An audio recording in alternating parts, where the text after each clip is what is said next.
somewhere, and it would be more of a challenge. But 93, 94, I was pretty much that whole year at Fort Riley, Kansas. Okay. And so I was able to keep up with everything and watch most all the games. So you were here, what, 88? 86 to 90. Okay. 90. With the team? Yeah. Okay. In 90, I was with the team. I left I graduated in 90, and that was the Final Four team. My senior year was 1990 Final Four.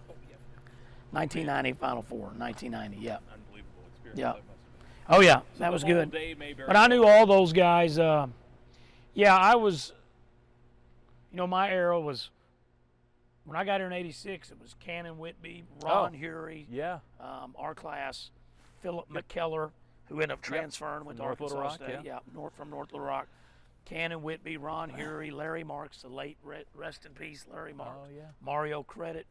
And then 2 years after all of us got here was Mayberry Day and Miller and Darrell Okay. Hawkins and Lindsey Howell. So did you start with Eddie, or did you start with Nolan? No, it was Coach Richardson. With okay. Coach Richardson was in his second year when I came to Okay. the university. Okay. He was in his second year. My senior year of high school was his first year. I Okay. loved Eddie Sutton. I was an Eddie Sutton guy. Oh, who didn't? growing up? Yeah. Yeah. I mean, he So- put us on the map. Yeah, for no sure. doubt. No doubt. We were talking. We both did his basketball camps when we were kids. Is that right? Yeah, over at Barnhill. Yeah, great times. Did y'all grow up in Little Rock? Born and raised. Yeah. We, we may have went to some camps together. 'Cause Maybe. I Maybe. think I first come to camp, I think in 80, and then I came through 85. Okay.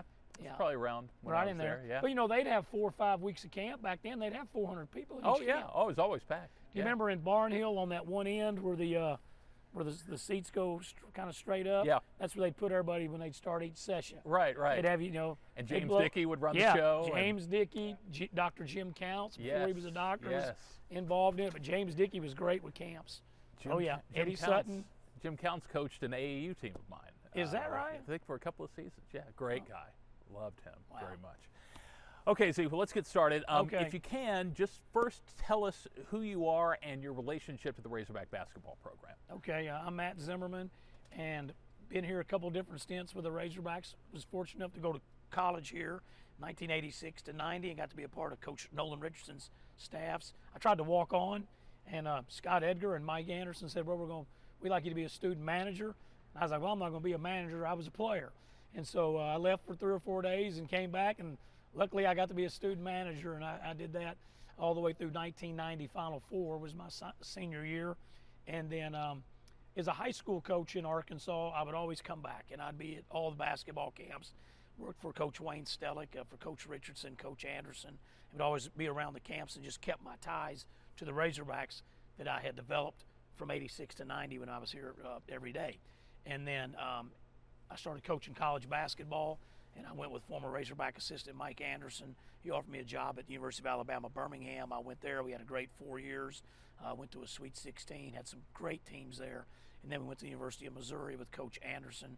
We always had a lot of Arkansas ties. We always had either guys that had played or had signed at Arkansas that would end up with us, like Demario Edens or Winbose Makubu or Brandon Tobias, all these guys that were going to come here towards the end of Coach Richardson's era that ended up with us at UAB. And then those guys helped us get the Missouri job.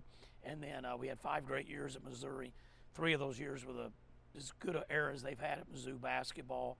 I went to a Final 8, won a Big 12 tournament championship, had some great teams. And then in 2011, we all got to come home. Coach Anderson was named the head coach here. I came back as an assistant basketball coach. And then in 2019, it's the first time I'd ever lost a job, and we got let go. And my parents were outside of Morrilton. All my family's in Arkansas. Everybody is here. Whether there's, I've got a lot of nephews and cousins. They're all in Northwest Arkansas. Most of my family's in Central Arkansas, Morrilton, Conway, Little Rock, North Little Rock. And I just said I'm going to stay. My parents are still alive, and I didn't want to. When you're coaching, you move. You load up and you move to Birmingham. You move to Columbia, Missouri. You go wherever you're sent, wherever you have an opportunity to coach. And I said I'm going to stay. So now I'm the color analyst for Razorback basketball on the Razorback Sports Network, and that's just one of the few things I do. I also work at the Razorback Foundation. I do radio, I do TV, and so a lot of stuff involving Razorback basketball. Safe to say Razorback basketball runs in your blood. Yeah, absolutely. Since I was a kid, and listening to KATV Channel 7 and Paul Eels, and listening to the games, and listening to Paul say, "We're about to, we're going to tell you the score," and you turn the volume down, and so me and my brother would usually turn the volume down because we'd watch the game at 10:30. Yeah. Back when Channel 7 was the tier that got all the Razorback basketball games that weren't on national television. I watched literally hundreds of games on Channel 7 Razorbacks, and so that's where the love grew, and still have it to this day. Tell me about your first experience meeting and getting to know Coach Richardson. Well, when I was trying to walk on, back then they didn't work out every day throughout the year like you can now. When school started, the guys would play pickup games. They were legendary. They probably got as much out of the pickup games as they do the little workouts they do now. But they had incredible pickup games. I just started living in Barnhill. And right off the bat, Wayne Stellick said, well, we'd have you a spot. We got a bunch of senior managers. Don't know if we could even use you this year, but maybe we can. I said, no, I'm trying to walk on. I'm not trying to be a manager. I'm trying to play. But I was short, and I could shoot it, but I couldn't get it off in the city. And those guys were great players. And so I did get to play a little pickup and hang out with those guys, but it was nothing official, nothing with the coaches out there. And then back then, everything started on Midnight Madness, which was October 15th. That was a big deal. And it was like the day before that, the guys were off, and they were all getting ready for Midnight Madness, and I was in just sweating and working out in Barnhill, and Coach Anderson and Coach Egner were walking down the side of the court. They stopped and were looking at me. And they called me down there, and I was like, here's my deal. I'm fixing to get a practice uniform. And I went down, and they said, hey, we don't have anything for you right now. You know, you're a good player, but you're not quite good enough, and we'd like you to make you a student manager. And like I said, I didn't have any interest in that, but I did come back in a few days later, and that was the best thing I ever did. But Coach Richardson was an intimidating figure at that time. Obviously, he was a younger man. He was very aggressive coaching. He was hard on the guys. He coached them hard. He had a big, loud, I never heard a voice like that booming through a gym or an arena like his voice did. And as a freshman, as a sophomore, probably most of my junior year, you just spoke to Coach Richardson when he spoke to you, and you yes sir and no sir. But he was great to us. He learned all of our names. I never saw him yell or anything at a manager or any kind of student trainer. Never. He treated everyone with a lot of respect, but he was hard on the players. So it was a very enjoyable time for me in college, getting to watch him coach firsthand. And this when I got here, he was still going through things with Yvonne, and that was going on. And the passing of his daughter, Yvonne, that was a very tough deal. The year before that had been very tough with her illness. And I'll never forget being at the Arkansas State game in Barnhill, and not knowing if we were going to win. We were down 21 points, and all these freshmen, Phillip McKellar, Cannon Whitby, Ron Hury, Mario Credit, they lead this great comeback, and we beat Arkansas State in an incredible game. I think Coach, in my heart, I want to say he would have survived that. There's a lot of old heads in Fayetteville and in Northwest Arkansas that claim, well, I talked to Coach Broyles and I talked to this board of trustees, and if he hadn't have won, he would have been gone. And I don't know how true that was. I think Coach Broyles later on kind of acted like that would not have happened. That I hope that he had some sympathy for what Coach Richardson had gone through with the passing of Yvonne. That's tough for 2 years going through that. And he was the first black head coach at the University of Arkansas, first black head coach in the South. Your daughter's dying. He went through a lot of stuff. But when I got here, the death had happened, and he was a very motivated coach. He was a coach that was extremely determined because he felt like he had something to prove. And I think he was doing a lot of that in the name of Yvonne, and he was very, very inspired by that. And he coached with a fire and I'm not going to say an anger, but kind of an anger at times. And he was very, very motivated to win basketball games and to prove to people that he could coach. Very confident as well. He never lacked confidence. Never lacked confidence because he'd won everywhere. He'd won at the high school level in El Paso, middle school coach, high school coach. And then when he got his break, really was going to the junior college. And when he got to go to Snyder, Texas to be a junior college coach, he flipped that quick. And, one of the great stories is Rob Evans had these ties to Richmond, Virginia. Rob Evans later on, many years later, would be an assistant basketball coach here. He'd be the head coach at Ole Miss, Arizona State. Rob Evans had an incredible career. But he was a young assistant at Texas Tech. Rob Evans originally had a lot of ties to New Mexico, El Paso, right there. And so he had a relationship with Coach Richardson. And Rob Evans had these players coming from Richmond, Virginia, and they weren't able to go to Texas Tech yet. Back then, there was a lot of eligibility requirements that you don't have the same now. And those guys, especially Paul Pressey, were coming from Richmond, and there was 4 really good ones, and Rob Evans put those guys with Coach Richardson at the JUCO in Texas. And the first year he had them, they lost 1 or 2 games. The next year they go 37-0 and win the national championship, beat Mike Anderson's team in the national championship game. And Rob Evans really helped Coach Richardson with the success there at the junior college by helping him get those players. And then Coach Richardson took those same guys and went to Tulsa, and it was a fast turnaround in Tulsa. You're talking about going to the NCAA tournament when it was extremely hard to make it. Not like now where more people go. It was harder to make it, less teams in the field, and they go to the NIT and win the NIT. The NIT to me is still a pretty big deal, but it was a much bigger deal back then. And to go from JUCO national champion to NIT national champion, wow. And that set him up, and you could just tell it was an upward climb then for Coach Richardson. It was, after those first 2 years, it was a quick climb. I mean, Yeah. the Southwest Conference Championships, Southwest Conference Tournament Championships, the Final Four by 1990. Can you kind of describe that rise from the first 2 years to where he wound up in 1990, 1991? Yeah, well, so coming off the NIT season, 86, 87, 87, 88, we had a good team. We had some older guys that had stuck through Coach Sutton and were still here and playing. And those guys were pretty good and motivated. I mean, you had Allie Freeman, Tim Scott, Sean Baker, Andrew Lang, all that team. But in 87, 88, he made a good climb, made the NCAA tournament. We lost in the first round to Villanova. But then after that, here comes Todd Day, Lee Mayberry, Oliver Miller in the fall of 1988. You had 2 of the top 10 players in the country, Todd and Lee. Big O was a top 30 player in the country. You had Lindsey Howell, who was one of the best junior college players in the country. You had Darrell Hawkins. You were loaded. And that, I love this stretch. I love saying this. 88, 89, they win a conference tournament, and go to the second round of the NCAA tournament, lose to Louisville in the second round.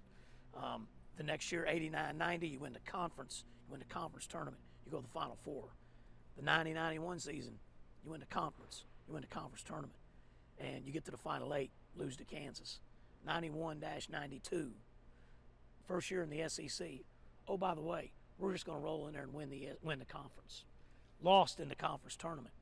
Got upset by Anthony Hardaway in Memphis in the second round of the tournament. Then 92, 93, here comes Lee and Todd and Big O are gone, and you got Corliss and Scotty coming in, and they don't win the conference. They don't win the conference tournament, but they make the Sweet 16. 93, 94, you win the conference. You don't win the conference tournament, you win the national championship. 94, 95, you go to the national championship game. And so it was incredible success. And not just Final Fours, national championships, Final Eights, conference championships, conference tournament championships. It's been hard for us to win them since then. Mm-hmm. And maybe we'll win the conference tournament this year. But I love that run of success. That is the most unprecedented time in Razorback basketball. Eddie Sutton had an incredible run here. Doesn't quite match that, but it was an incredible run. Coach Musselman's had 2 Final Eights and a 16, but you put all the conference, and his don't quite match that. That's what was done in that era. Coach Musselman still may get to that yet, but that was an incredible run. And people say, well, it was the Southwest Conference. Well, let me tell you this. Have you ever heard of the Texas Longhorns? They were in that conference. Or the Texas A&M Aggies? Or how about the Baylor Bears, who won the national championship 3 years ago? Or how about Texas Tech, who played in the national championship game with Chris Beard a few years ago? How about the Houston Cougars? They've been all over number 1, number 2, number 3 for 4 straight years. And not to mention TCU and SMU. And it was a loaded conference. It was a very good conference. Nowadays, because of all of our SEC love and appreciation, we're like, well, that was the Southwest. I'm telling you, it was very, very difficult. And in basketball, it was very difficult as well. So I don't take those championships for granted.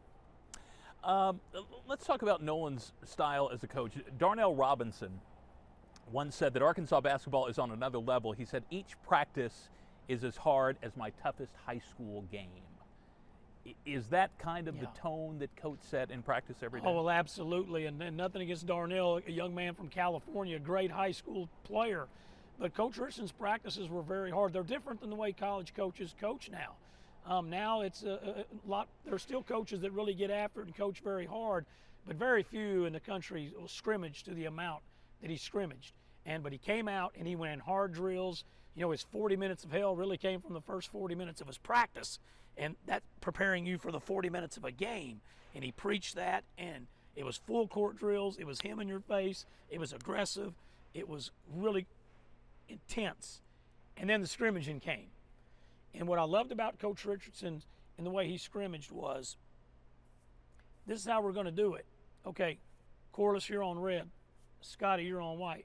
Corey, you're on red. Clint, you're on white. Darnell, you're on red.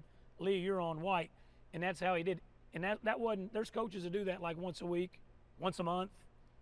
Because now they either want to have their top 5 versus their second 5, which is okay, or they want to have their top 5 go against scout teams, walk-ons, the lower scholarship guys, grad assistants, managers, whatever. Coach Richardson didn't buy that. He wanted Corliss going against Scotty to compete. He wanted Lee Mayberry going against Todd Day. He wanted Lee Mayberry to have to bring the ball up against Keith Wilson or Arlen Bowers.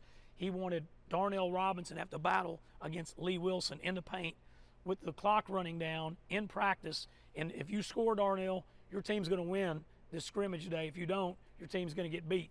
That set up some competitive stuff.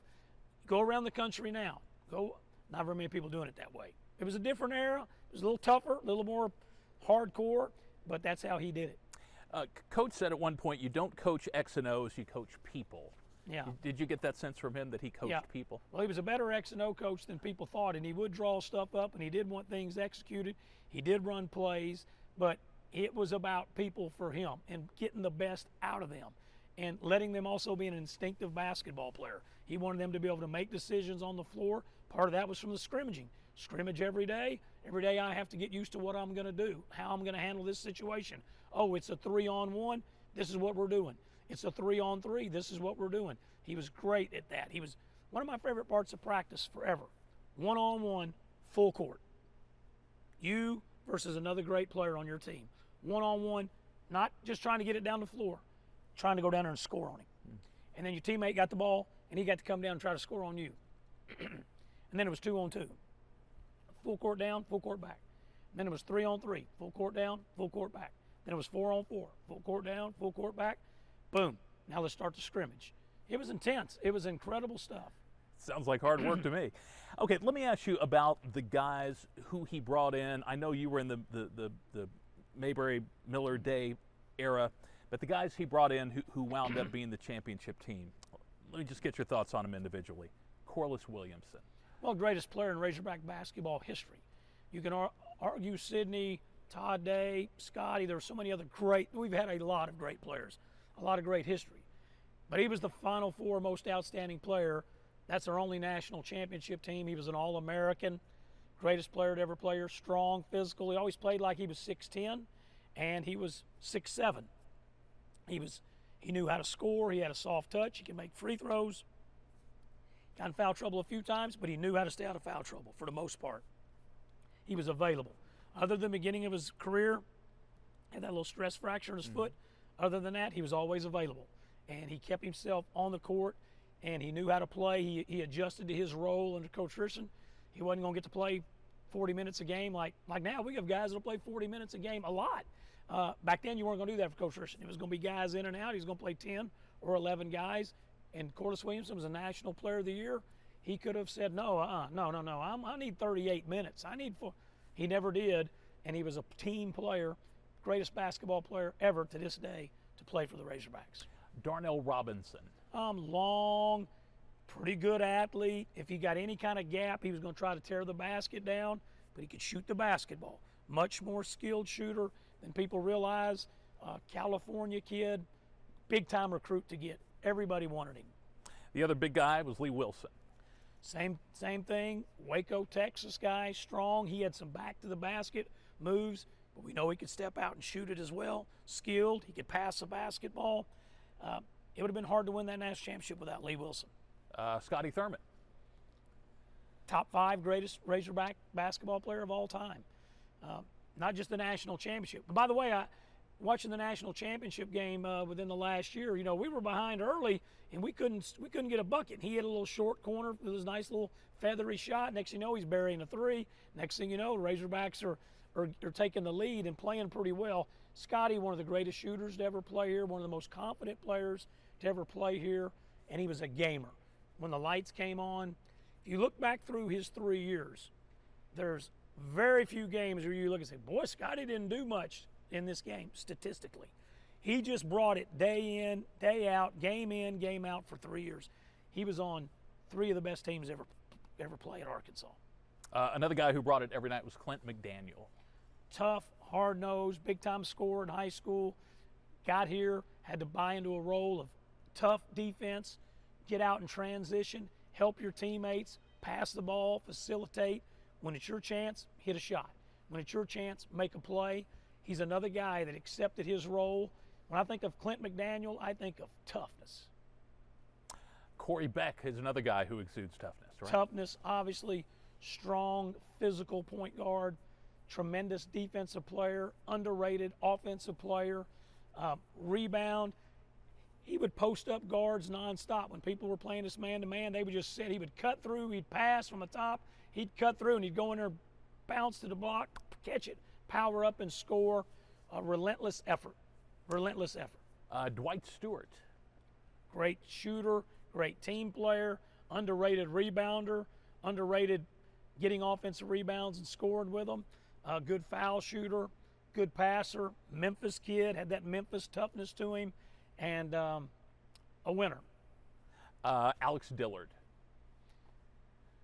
Maybe the greatest shooter I've ever seen and been around on a regular basis. When we went to UAB, he's from Birmingham. I got to hang out with him a lot. He'd come work our camps. He'd come watch our games. I saw him once make 23 three-pointers in a row with his left hand. He's a right-handed shooter. One of the most beautiful ambidextrous shooters I've ever seen. When I think of Al Dillard, I think of him missing a free throw against Duke in the second half, and the ball kind of got ricocheted off the rebounder's hands, and he sprinted over.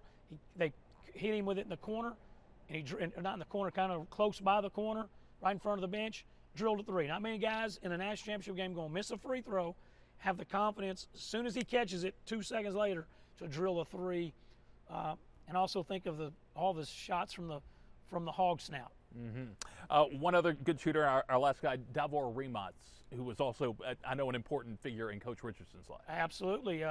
Davor was brought here. It ties through some of Coach's former players at Tulsa. Had been in overseas.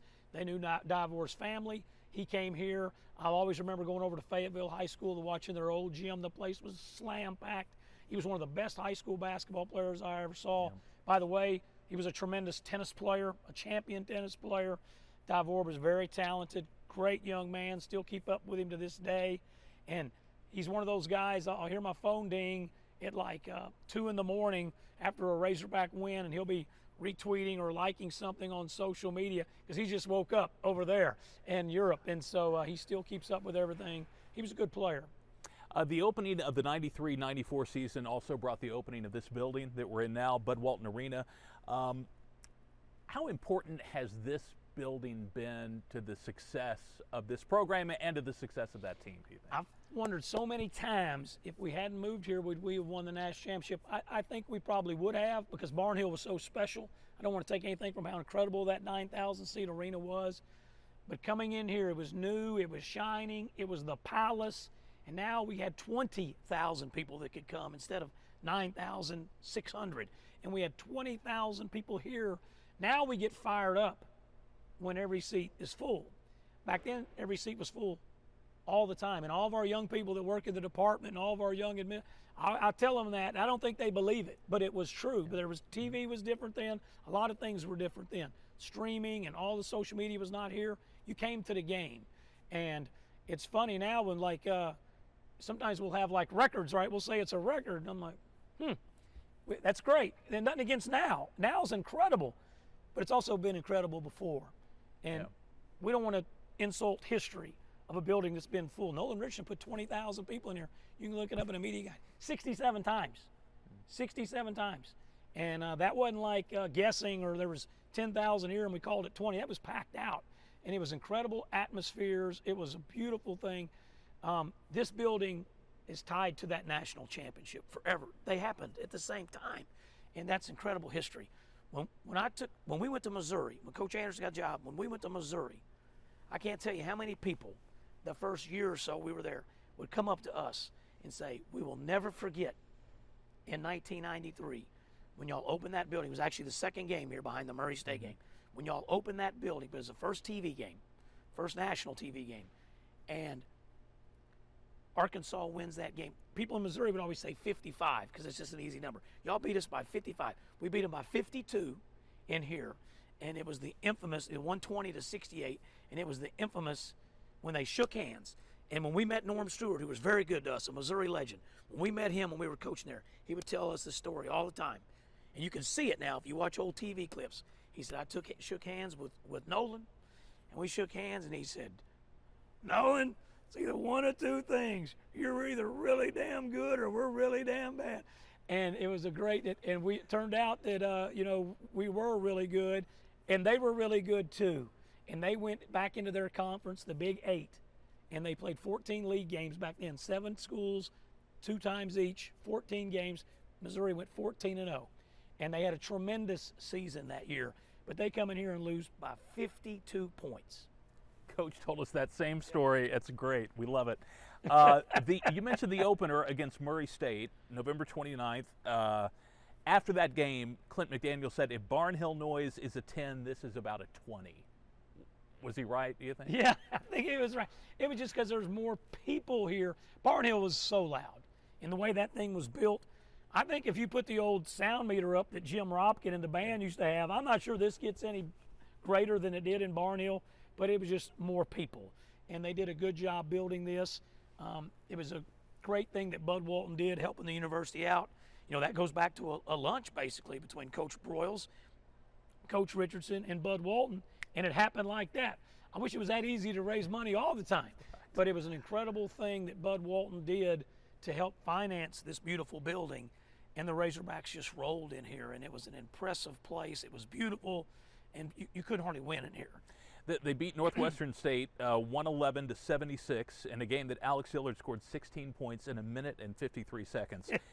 And 2 days later, they were atop the AP poll for the first time since 1978. What do you think it meant to this program to get to number 1 in 1993? It was a big deal. It was a great honor. It was, of course, everyone in the state was talking about it. It was Razorback basketball. It reached to a zenith. And, Coach Sutton had gotten there, I think, for a week, and with a great team in 78, a great team. And I wish they could have stayed there. But to be number 1 was a prideful thing. When we played Auburn in here, and they were number 1 2 years ago when Jalen Williams was here, and it was a big deal to beat them and to beat number 1. But people would come up to me before, number 1's never played in Bud Walton Arena. Number 1's never. I'm like, no, number 1 played in Bud Walton like 7 times. But we were number 1. Mm-hmm. It was the Razorbacks that were number 1 ranked. And so there's great history with that. That was an incredible team. And Coach Richardson was so good at being able to get his message to his guys. To him, it was all about his team and their motivation and being ready to play. Nothing against the opponent. But we're ranked number 1 a lot of that season. And you go back to the NCAA Tournament, everyone knows that Coach Richardson hammered Arkansas. Scotty and I've talked about it many times. Coach Richardson had that team believing. No one has any respect for you. No one thinks you're very good. And he hammered that into them all year. I'm like, Scotty, y'all were number 1 for like 8 weeks. You did get respect. And Scotty would laugh. He said, Coach Richardson, we're college sophomores. He's got us convinced. And then they kind of got fortunate. No offense to Billy Packer, a basketball legend, but some of the stuff surrounding the Final Four and some of the guys on ESPN when they would talk about smart team's going to win. Duke's got smart kids. They said that on TV. You wouldn't even say that nowadays. But back then you would say it. And Coach Richardson used all of that to those guys. Yeah. They outscored their first 5 opponents by almost 38 points a game. The little bit of adversity that they ran into, they had injuries to Lee Wilson and Darnell Robinson in late December. They had to go to Tulsa without the 2 of them. which I'm sure for Coach had to be emotional, going Yes. back to a place he had worked. They won when Corliss made a baseline hook shot with 3 seconds left, 93-91. You remember that game? I remember that game, and I thought they were going to lose that game. It was an incredible game, and, they just found a way. And I'll always remember talking to Coach Stellick after that game was over and just how kind of relieved they were and how they knew it made Coach Richardson happy. When I was here, it may have been the 87-88 season, or it was 88-89 season, and we had to play Tulsa over there. I think it was 87-88 because I think Chris Brunt was on the team. And we went over there to Tulsa, and that was the first time he had played there. Coach Richardson would schedule those guys. I wouldn't have done that if I was him, but he allowed those games to happen. And we went over there, and we lost in a tough game, and they celebrated and they cheered, Tulsa's fans, and it was a big win for them beating the Razorbacks. And I knew that was very hard on Coach. I could see it in his face in the locker room when we were there. I remember being in the hallway after the game as we were getting ready to all go load the bus up and drive back to Fayetteville. He had Rose with him. You imagine him and Rose helped take Tulsa basketball to a high level, and now Tulsa basketball just beats him at his new school. Imagine how that made him feel. Mm-hmm. And I know that was a low point for him. Then we got to play him here the next year, here being Barnhill Arena, and we beat the brakes off of them. I mean, we just smacked them, and they had a pretty good team, and we just and I remember how happy Coach Richardson was in the locker room in Barnhill Arena off the end of the bench to the left. He was a happy man. We'd paid that Tulsa loss back. December 28th, the Texas Southern game, about a 60-some-odd point win. Yeah. It was notable for Bill Clinton being I was here as the president. What do you think his presence during that championship season meant to this program? Well, it was a big deal because there was so much national attention around the president and his interest in the Arkansas Razorbacks. I can remember seeing ABC News and them talking about Bill Clinton being at basketball games or being at the Final Four. And politics, I'm sure, was dirty back then. Maybe it's just because I was younger, but it didn't seem like it had as much hate and venom as it does now, where you can't like anybody that's over here or over there. And back then it was, and of course maybe there were just more Democrats in the state then, but it was not the hatred of one side or the other as much. It just didn't seem like that. So you didn't hear people running around saying, get him out of here. He shouldn't be. Nowadays, if it was one side or the other, that's how half the people would think. But it was a big deal back then for him to be here, and the fans would cheer. And I remember the night, and funny story on that. This is one of, we all have embarrassing moments, and this is an embarrassing moment for me. But we were here, and we beat Texas Southern. I was in on leave. I was active duty in the Army, and I was in on leave, and I was wearing a suit. I wasn't wearing my military uniform, and Coach Stellick had got me tickets. And afterwards, he said, hey, come down, come in the locker room after the game. I'd seen him before the game. So I come down right in that tunnel. We go back, and there's Secret Service people everywhere. Probably a more laid-back Secret Service than is now. They were protecting, but, this was before the days of so many shootings. And so, I don't remember any metal detectors. Maybe there were. I know at the Final Four there was metal detectors because it slowed people getting in the game. But we come in, and I got to go back there, and they said, hey, Coach Stellick had introduced me to Bill Clinton. I'd met him before, but introduced me to him and said I was active duty in the Army. He said, thank you for your service, and it was very nice. Well, then it comes time to take a picture. Well, I'm not going to get in the picture because I wasn't on team anymore. I'd been. It was still all the staff that I knew, and I knew all the players. But they said, hey, jump in the picture, get in the picture. So I got in. Next thing I know, I think it was Coach Richardson kind of pushed me in, or maybe it was Brad Dunn. And I didn't even realize who was beside me. And then when we get done with the pictures, Bill Clinton was right there. So people to this day give me a hard time because I'm like front and center of this picture. And but it was a great moment for the race. I'll remember being in the same locker room that we have today, the very same locker room. It's been renovated a couple times, but it's still the same shape, the same form. The lockers are in the exact same spot. They've just been redone. The same space now that it was then. And seeing the President of the United States stand there talking, having conversations with Corliss Williamson, Scotty Thurman, Corey Beck. It was awesome. That's great stuff. The first loss of the season at Alabama, January 8th. Yeah. A little bit later, Mississippi State beat the Hogs by a point after Clint McDaniel dislocated his shoulder. Yeah. Then January 29th, they go to Knoxville and play Tennessee with what people consider the biggest shot, at least of the regular season. Scotty hit a three with 9.3 seconds for a 65-64 win. That stretch of games, what do you think Well, about that was a really tough stretch. A lot of those teams were really good. Alabama was outstanding, especially at home. And they had some success in Bud Walton Arena. Alabama was one of the first teams in our league that it won in here and had success, more so than Kentucky or anybody else. But it was always a tough game when you went to the Tad Pad, Ole Miss, Mississippi State to this day. I was an assistant here the last time we beat Mississippi State in their place, 2015. That's 9 years ago, and we're looking for another win. And so those were hard places to play. To me, the hardest places on Razorback basketball since 1992 have been Knoxville, Tennessee. I've seen us win there about 3 times over all those years. I think we got 4 wins in our total now. Florida, where Corliss and Scotty went in there their first 2 those years and won.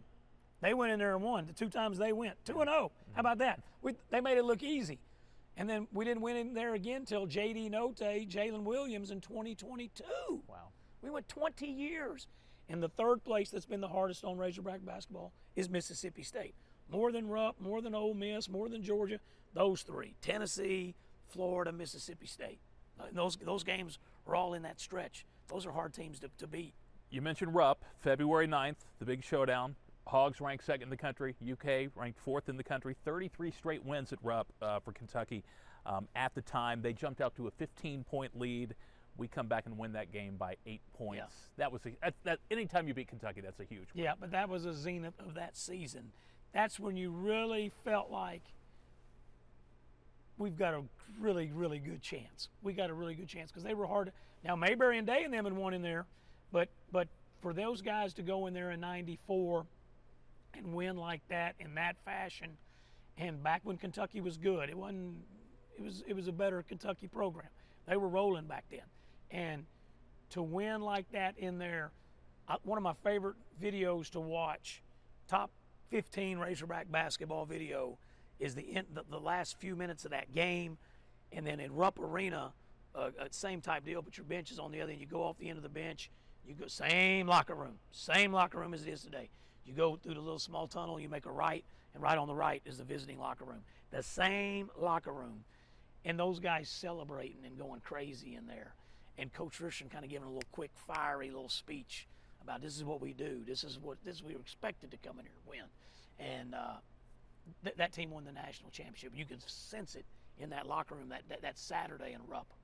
Well, that's awesome. So they finished the regular season 24-2, 91 points a game, average margin of victory 22.3 points a game. They go into the SEC tournament. They beat Georgia in the first round, 1 seed in Memphis, of all places. The Pyramid. The Pyramid. But then they dropped their second game to Kentucky. Did the lack of success in the SEC tournament, was that cause for concern, do you think, at the time? I love to study conference tournaments and what happens in NCAA tournaments. I was a part of a staff at UAB. We upset Marquette one year. Marquette was really mad that we beat them in the quarterfinals. They were the conference champion. But I think it propelled They had Dwayne Wade. They were mad after that. They went all the way to the Final Four. So it's definitely maybe not a bad thing that we lost in them semifinals to Kentucky, because you get home a little bit quicker.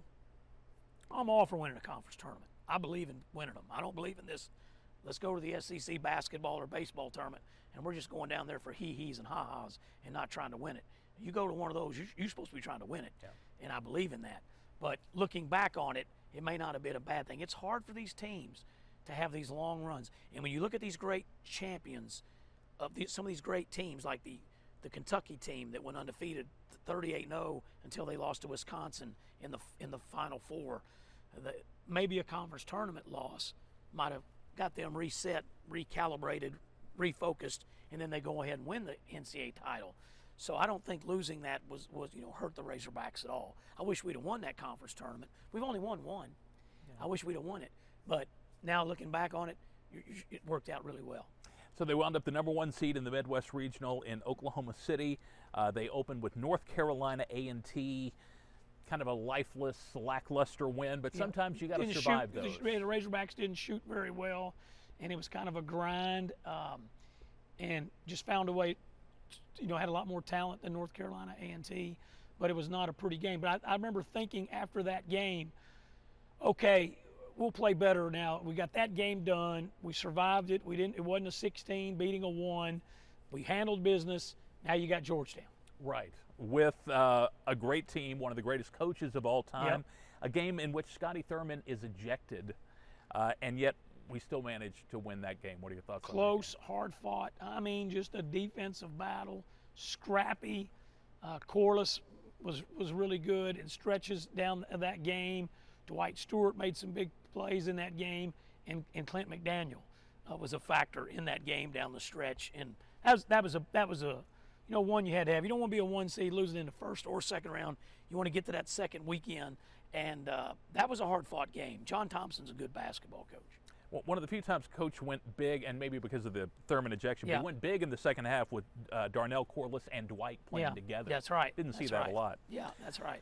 Okay, so we move on to the Sweet 16 in Dallas, Reunion Arena. Phenomenal history Tulsa. for this program. And Tulsa, yes. What about that game? Again, second time that season these two had gotten together. And Tulsa was good, but we'd won it, there, and so you felt like we were going to win. But I just remember all the ironies for Coach Richardson in that whole week, the build-up. Back then it was a newspaper era, and then the news, and all the build-up was, Coach Richardson, this great number 1 seeded Razorback basketball team. Oh, by the way, he's got to play his old school, and oh, by the way, he's lost to them before, and he has history with them. And you just felt like it was going to be a grind. Tulsa was good, and it was going to be just a tough, hard-nosed battle. Tulsa was known for playing good defense, for being a good rebounding team, and they had a couple guys that could really fill it up. And it was not an easy game as well. As I think back to that game, I don't think I ever thought we're going to lose this game. Once the game, so you just felt like you could kind of see we had just a little bit better player, but not by much. And it was a tough game. That was a sense of relief game. When that game was over, it was like, whew, okay, now we're 1 win away from the Final Four. And that win had to come against Michigan. The Fab Five -1. Yeah. Chris Webber had taken off at that point. Yeah. But Juwan Howard was a phenomenal player, and he had a great game. Jalen Rose was a great player. Yep. Your thoughts on that game and how the Razorbacks managed to prevail? Well, Bill Clinton was at that game, and it was an emotional game, but our guys played pretty well throughout, shot the ball pretty well, and it was one of those games. It was a little different than Tulsa, where you thought Michigan's capable of a 8-0 run themselves, or a 10-0 run, or a 12-2 run where they could take control of this game. So there was a lot of worry in that game, and Corliss outstanding and a great win. I'll always remember that celebration and cutting of the nets and winning that regional, and knowing you're 2 wins away. Because we'd been to Final Fours. In my lifetime, I'd seen it in my own eyes in '78. I was a part of the team in '90, so this was the 3rd one in the modern era, not counting 41 and 45. So you felt like, we've been to the Final Four before, but this team feels like they can win it. Coach Richardson, more so later in life, and I didn't realize this in 1990 when I was there, but I remember in '90 telling our guys, when we beat Texas in Reunion Arena, him telling our players, we can win the national championship. You're good enough to win it. You can win the national championship. And as life's gone by, I've heard him say it more, that, we could have won the national championship in '90. We were that close to it. And Duke got us in the semis. But that's real interesting that he feels that way. But that was a great time. So in the Final Four, Charlotte is the location. University of Arizona with maybe the best backcourt in America at that point, Damon Stoudemire and Khalid Reeves. One interesting thing about that day was they moved the Razorback shoot-around without telling them. Was it that day or was it before the national championship game? I believe it was. You may have to ask Scotty. Okay. I have it with Arizona, but okay. But one way or the other. Coach Stellick was in charge of all that. Okay. So he would know, or Scotty. Scotty's always told me the story like it was either national championship day or the Sunday in between. Okay. Not to throw you off on the. Yeah, no, I'll double check that. It was in that. Let me tell you, Wayne Stellick was one of the best basketball administrators that to this day I've ever been around. He Yeah. was organized. He was on his stuff. He was very good with dealing with coaches, dealing with tournament organizers, dealing with everything. And he wouldn't get a time mixed up. But they had given Coach a time, so this was our time. You know, all this is in the NCAA manual usually for these tournaments, the tournament manual. But then you also have a meeting at the beginning of each tournament with a first and second round. All the teams, the 8 teams in the first and second round site, they get together and meet. And they go over everything that's going to happen this weekend. And then same thing for the Sweet 16 and the Final 8 games. Your representative goes and he meets with all the other teams and the people running the tournaments. They cover everything. Tickets, here's where your players pick up your tickets. Here's your practice times. Be here at this time. And they go through it by detail. Oh. Practice time's a huge deal. Plain still, they ain't gonna mess that up. And you know, they got to shoot like 50 seconds or a minute. Yeah. And I think back as a coach, how I would have been done. I'd have been done. You can't overcome that. How can you not have a game day practice? How can you not get shots up? How can you not go through some walkthroughs if you're wanting to show some plays or do some scout or do anything? You don't get to do it. And that was a big thing. I wonder if it played into the disrespect. It did play into this disrespect because Coach Richardson would say that. He said it after the fact. And I've heard him say it privately. They were out to get us. And I don't think anybody was out to get Arkansas.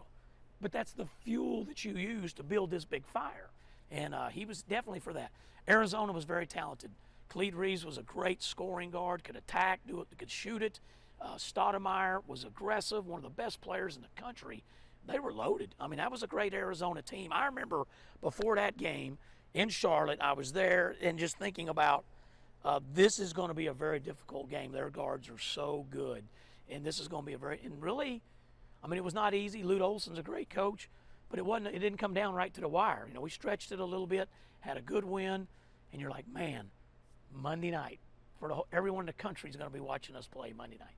29, 13, and 5 for Corliss in that game, which is unbelievable. Yeah. Okay, Monday night, it's Duke, one of the blue blood programs in all of college basketball. You mentioned the smarter comment. I know that had to fuel this team. Yeah. But they're right there on the doorstep of their ultimate goal. What do you think they were thinking pregame going into that contest? I think they were very, very motivated. Duke was too. Duke wants to win a national championship too. They had some national championships. I guess they had 2 by that time, those back-to-back years. But I do think a lot of the comments, I do think that a lot of that fueled them. And those were smart guys. The Razorbacks had a lot of smart guys. And then to be said that the smart team wins, so Duke wins, nobody wants to hear that. Yeah. I bet Duke, when they heard that, because Duke didn't say that, I bet when Duke heard those comments from the sports reporters on Sundays of ESPN, and I know I'm sure Duke would be like, no, please don't say that. Why are you saying that about Arkansas? And I love that game for so many reasons. We struggled early. We come back. We take a little lead. They went up by 5 or 6. We come back. We have a 1-point lead at the half, 34-33. And then, you know, Chris, the start of the second half was some of the worst basketball Arkansas played that year. Turnovers, couldn't make any shots. We're up 1 at the half. You blink, and literally with like 17 minutes to go in the game, Hogs are down 10. Coach Richardson calls timeout. We're down 10. And I'm thinking, oh, we've come this far. Duke's maybe a little better.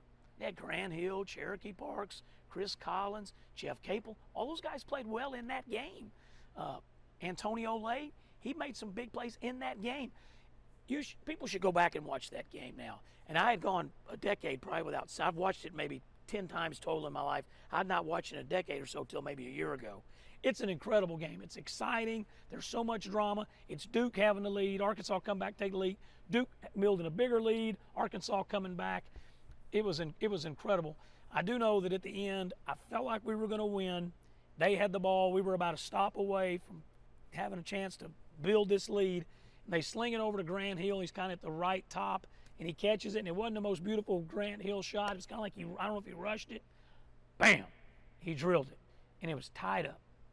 Oh, it was I think it was one of the most heartbreaking shots when he drilled it. But Arkansas didn't miss a beat. And we come down. It was, a minute and something to go when he makes it. And we come down and everyone knows the famous play. We thought it was going into Corliss on the left side.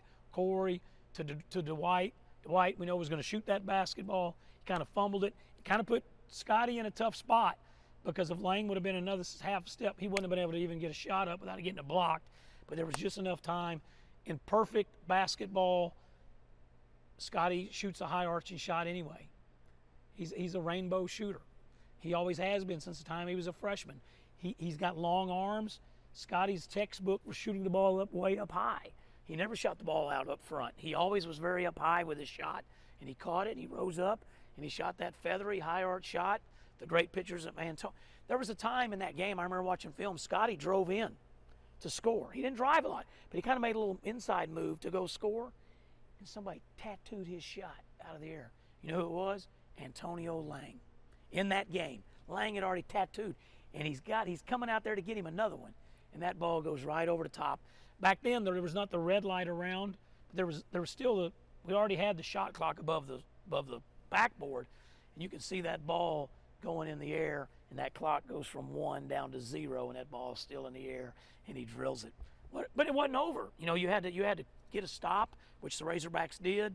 I was very nervous. Clint missed the free throw, and I was like, they're going to have a chance here, you know. And it's about 10 seconds, but he made that second one, and you're up. We're still not over, but now unless you foul him. And what's funny about it, we're up 4, 76-72. So you kind of just want to shadow guard them now. Yeah. Kind of semi-contest the shot. If they make it, you know, you're still up 1, right? You hopefully get the ball in. They're going to have to foul you. But no, we are running around, scrambling, pressuring them, and they turn the ball over. We stole it from them. I'm telling you, most people would just be kind of like backing up. Okay, we can't foul. Because if you're up scrambling around and one of them gets a shot off and you foul into him, it's a 4-point play. But it turned out we stole the basketball, threw the ball down the court. And another thing people should watch is the end of that game. The joy of the players, the joy of our bench, the hugs. Coach Richardson, his late son, who's now passed away, Notes, was there. Wayne Stellick, Mike Anderson, Brad Dunn. But back then, coaches were different, and they stopped. Nolan, they never went out on the floor to celebrate. They just kind of gave each other some hugs, and they went right to shake hands with Duke's coaches. And Mike Krzyzewski stops Coach Richardson. Now, it also probably helps. Mike Krzyzewski's won 2 national championships. But he stops and talks, and they're both like have a serious, nice 15, 20 seconds. And it's a really nice moment. And then right after they get done shaking hands, the TV cameras show our guys hugging, and kind of in the middle of the hug with his arms wrapped around him is Antonio Lang, who'd played and had familiarity with our guys and you know, Olympic festival stuff and AAU basketball, all the All-American camps. So they kind of know each other to a degree. And there he is, you know, with those guys with his arms wrapped around them, congratulating them. And I know he wasn't happy, but congratulating our guys. It's really, and then they show Mike Krzyzewski's wife up in the stands. And, you know, she should be upset. She should be crying, right? She's got her head down. No. Mike Krzyzewski's wife standing up in the stands, and she's clapping. Like, that was a great basketball game. You were there? I was there. What were you feeling when that pass came to Scotty? You knew the shot clock was winding out. As a fan, do you remember that feeling? Describe it. Yeah, I just was. It was so tense. You were very nervous, very tense. I thought we were going to win that game. When Grant Hill made that shot, you have so much doubt. And then our possession was not bad. And then when it looked like it was going to go into Corliss, you're like, okay, he's going to have to make a power move over a taller Corliss 6'7". Whole night he's going against 6'11" Cherokee Parks and all these taller guys. Is he going to be able to make a move and score it? What's he going to be able to do? And when Corliss catches it and makes his move, and let me take it back. The whole possession looked okay, but when the ball got kicked out, you didn't know sure what Corey was going to do at that time. Was he going to be able to shoot it, or what was he going to do? And then he's always This is Wayne Stellick right here. I'm sorry to No, he probably needs to get Hey, Coach, how are you? Hello? Hey, Coach, are you there? Okay, well. He may be. Yeah. I'm you so may sorry call to him. interrupt. No. But thinking of that, you want to call him? Let me see. he texted me too.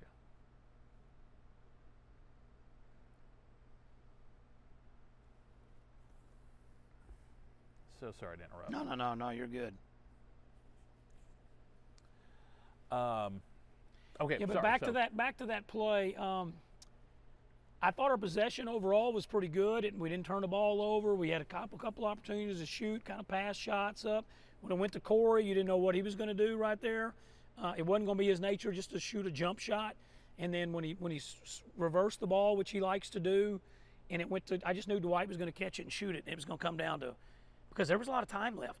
So I'm always thinking the next play, you do that in basketball. If he shoots and makes this, we're great. If Dwight catches it and shoots and misses it, we're going to have to play defense. The shot clock the way it was with the time, 51, 52 seconds at that time. If he'd have missed, they wouldn't have had the last shot. Duke would have had the ball, but if they score, they go up 2 or go up 3, then we've got to come down and score. But when he caught it and fumbled it, when he threw it to Scotty, I didn't think he was going to have enough time. And when Scotty buried it, though, you loved your chances. You loved your chances at that point. And Duke had a lot of guys. I mean, Capel can hit a 3. Grant Hill could hit a 3. Chris Collins could hit a 3. They had Clark. They had other guys that could hit the Lang. They had a lot of guys that could hit a 3-pointer. So it definitely wasn't game. You still had to play defense. But I know that when Dwight passed that ball to Scotty, I didn't think we were going to score. As the kind of connection you had to this program, the kind of fan that you have been, Yeah. What did it mean to win the national championship in 1994? It was just the culmination of all these great teams, all the way back to Eddie Sutton, who had teams that was right there to win a national championship. 78 with the triplets and Jim Counts and Steve Shaw. That team was close to winning a national championship. Jack Givens, the great Goose Givens, does the radio color analyst for Kentucky. He said the toughest team we played all year was the national semis, Arkansas Razorbacks. And then you had Sydney's team in 79 was capable. And all these great teams, Mayberry, Dave Miller, they were in the hunt for 4 years trying to win a national championship. So you just felt like it was building, and when is it going to happen? And you didn't know it was going to be 1994. A lot of people thought it might be 1995. These guys were all sophomores. I mean, Corey and Clint were juniors, but Dwight, but your two guys that did so much of the scoring, Corliss and Scotty, were sophomores. That's still a pretty young basketball team.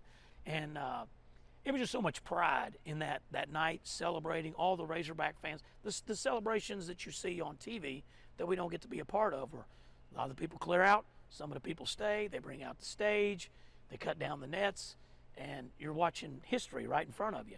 It's the Final Four. It's one shining moment. It's Monday night. And on this one shining moment, it was the Arkansas Razorbacks. Love it. Z, thanks so much. Awesome. Great stuff. Is that good? Great stuff. All right, Thank good. you so much. My You want me to let gosh. Stellick in?